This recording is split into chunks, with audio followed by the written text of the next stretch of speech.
The Zero Escape franchise revolves around a series of psychological horror games that see you trying to solve puzzle rooms and save the lives of the characters in the story. They have a devoted following, and the latest Zero Time Dilemma aims to deliver more of its twisted, trademark death puzzles to its fans. What if the shot is a live bullet? It's 50-50. Who killed Mira? It's locked. Incineration begins in 20 seconds. 19. Pull the trigger. Diana, no! You shut up! We're trapped? No. 18. 0. So I feel I need to disclose right up front that this is exactly the kind of horror that I hate. Psychological stuff is the worst. It's the best. I love psychological horror. I like creepy monsters, ghosts, cursed videotapes, and basically anything supernatural that I know isn't real.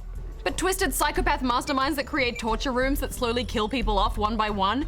No, I do not like it and it makes me feel uncomfortable. Well, this certainly falls into the latter category. In Zero Time Dilemma, participants in a Mars test facility wake up to find they're trapped with a sadistic mastermind by the name of Zero, who informs them that some of them will need to die for others to survive. You were wrong, so the game continues. Until 6 people are dead, huh? At least 6. It's possible there may be more than that.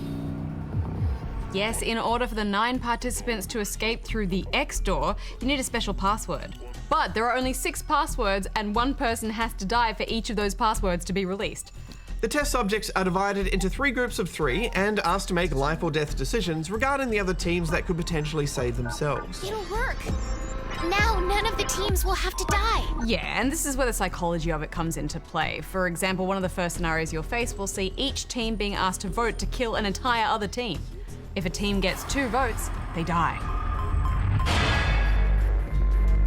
You can play through this scenario from each of the team's perspectives, Who knows if Diana will vote the way it says in the note. or just focus on one team's story. They could have written it, but maybe Carlos is planning to vote for Q team instead. The decisions you make will affect the way that team members interact with each other too. Why, Diana? Why did you vote for C Team? I don't know. The characters all seem a bit outlandish. Aggressive dudes who jump to conclusions. The mastermind's right there. This girl who seems to have forgotten how the zipper works on her top. Someone's one-night mistake. A mistake.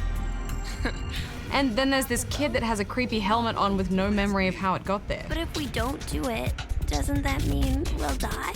Yeah, it's weird, and they're all being weird. The animations and those slow-moving mouths, it's creepy, and the voice acting. I don't think the voice acting is necessarily that bad, it's just that the writing is terrible.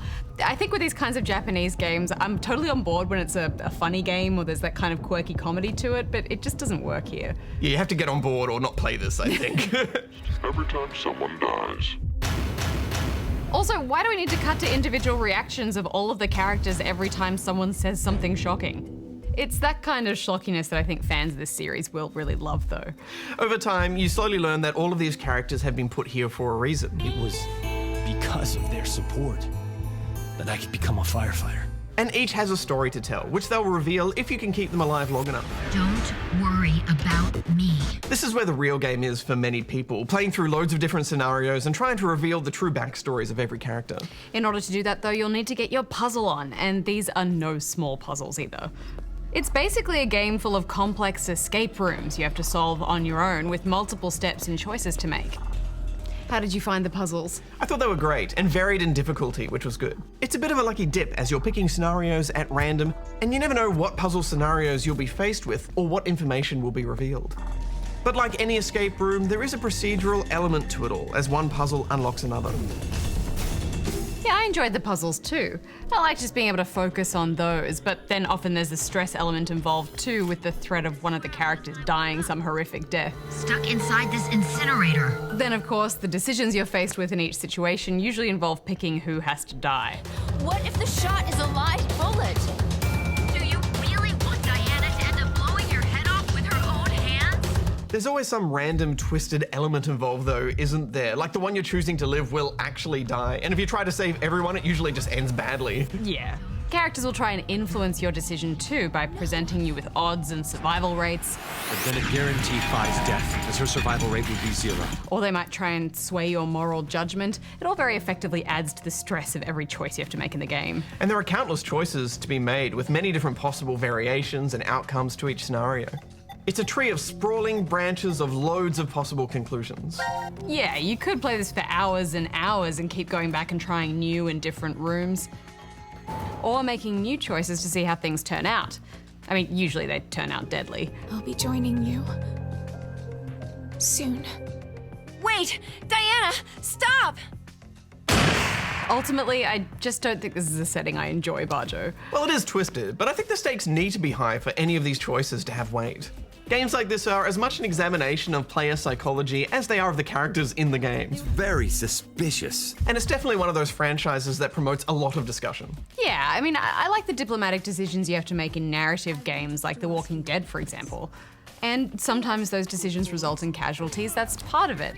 But playing a game like this where you're just faced with one horrifying scenario after another with new and creative ways for characters to die, I mean, I know it's wussy of me, but I just find it all a bit grim. Maybe you should just play it in shorter bursts. I don't think so. What are you going to give it overall? Well, I thought the puzzles were really challenging, and it required all that great pen and paper scribbling that we love. But this whole twisted setting just didn't appeal to me, plus the characters are so unrealistic and I didn't care about them, so I'm giving this 2 out of 5. Well, I think the game should be applauded for creating this big multi-branching experience with so many hours of content. And yet the writing and the characters are a bit silly. But if you like tough puzzles with the added stress of horror thrown on top, you'll enjoy this. So I'm giving it 3 stars. Sorry. I kinda brought the mood down.